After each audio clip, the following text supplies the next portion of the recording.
Yo, I cannot tell you how I feel right now. This episode right here, bro, when I tell you I was left in a confusing state of shock because I had to rewatch this episode 3 times in a row. 3 freaking times. Like, listen, I have a lot to say, so I'm gonna break down this episode into 2 videos. But first of all, Yuji vs Shoso. I'm gonna need y'all to step it down because personally, Toji vs Megumi has officially been crowned as the new best JJK family fight now, I won't even lie. Mappa employees locked in during this fight had me nearly calling CPS the way Toji was flexing on his own son, can you believe that? But hey, let me simmer down, let me chill, and let me lock in with the first half of this episode, Toji vs Megumi.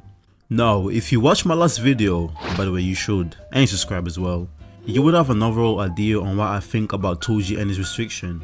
Like, let me keep it a buck. The second he decides to stand on business in order to whoop his son into mashed potatoes, I thought he was really gonna do it. And Megumi thought he had it in the bag, so he threw Rabbit escaped to buy time, but Toji being extra performed another flash step, nearly ending him.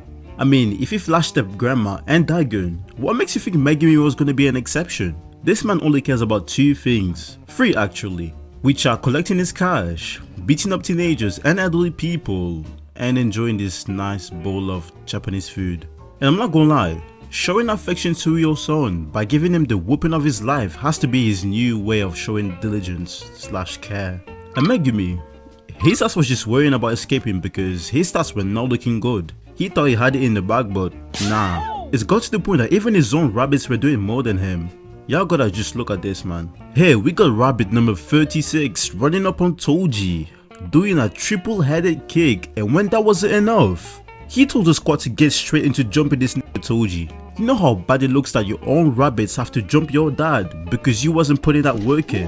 Like, this is gonna make niggas post your fight on Instagram Reels and you're gonna get flamed in the comment section as you reflect on the past situation that turned your life into misery. At this point, bro, just don't even step to Jujutsu High anymore, if there's even a Jujutsu High at this point.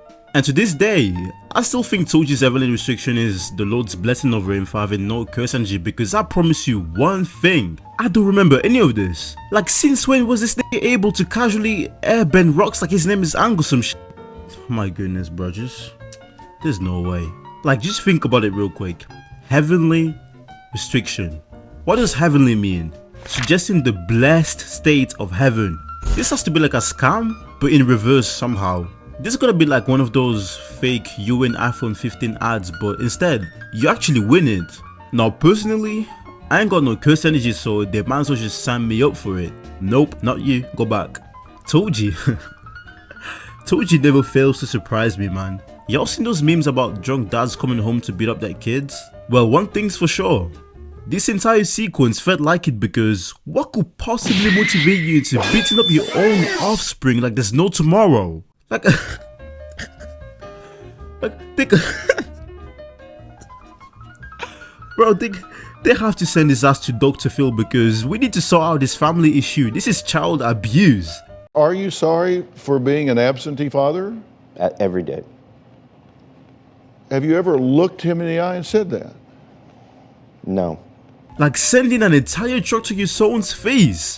His ass was definitely not acting like this back with Daigun. There's gonna be some father-son lore behind all this hating. They have to put bro in the Hall of Fame of anime fathers. So Megumi traps Toji in a building with a fire sprinkler and goes on to electrocute him when the sprinkler goes off with New in order to stun him. But come on, bro, like, we all know he's surviving that. And so, Toji flies down, but Megumi traps him once again in the alley to limit his movements. Maybe at this point you'd think like, oh yeah, Megumi's got this, he got like, I don't know, 20 different animals stocked up, he probably wins, right? No, that's not the case. Toji flash steps in for the second time, but Megumi barely manages to dodge and pulls out this big UK knife to stab him, but misses completely. Now I'm thinking, what the f is Megumi doing with this big knife? What could you possibly do with this knife, bro? You are not from the ends, you are not from, I don't know, South London or something, bro. Not that Megumi failed to stab Toji, I'd believe it'd be time to start the preparation for Megumi's memorial, Invite the gang and the clan and Gojo, I guess, for the funeral and stuff. But no, up to this present moment, I remain skeptical, and yet, I can't believe what I'm about to say. But bro, this might be the first time ever throughout the entire series that I've seen this man Toji show a crumb of basic human morals. We got Uncle Toji talking about selling Megumi like, listen, my son got some crazy technique, so I ain't gonna lie, I'ma do you 20 million. What? What do you think this is steak? I ain't Drake, get your ass here and take this 10 million, you buffoon. But now, let me keep it real with y'all. My evaluation on this flashback is that, as Megumi's mom told Toji to take care of him before dying, he recognized his failure as a parent, and so he prioritized Megumi's well-being in his own way. And by his own way, he made the rational decision to sell Megumi to the Zenin clan despite his hatred for them.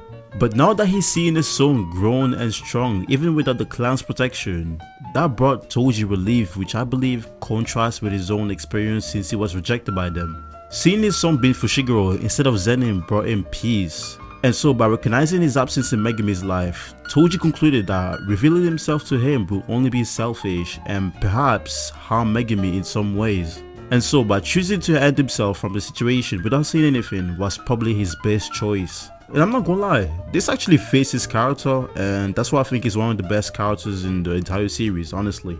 Now in terms of Megumi, I'd be confused as well, because how am I witnessing a self-murder because I said my last name? Either way, he was too focused on the mission to figure out who Toji was, and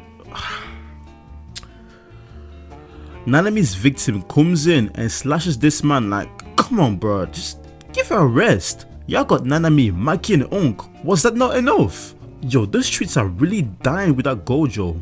And it was needed, to be honest, so we can see everyone's potential. And that bull Megumi did not hold back whatsoever. I don't know what he pulled before getting packed up, but golly, just looking at them crazy feet and Bobby's expression, you'd think Megumi pulled out, I don't know, Eren's Titan or something. I think he finally pulled out his trump card, who knows.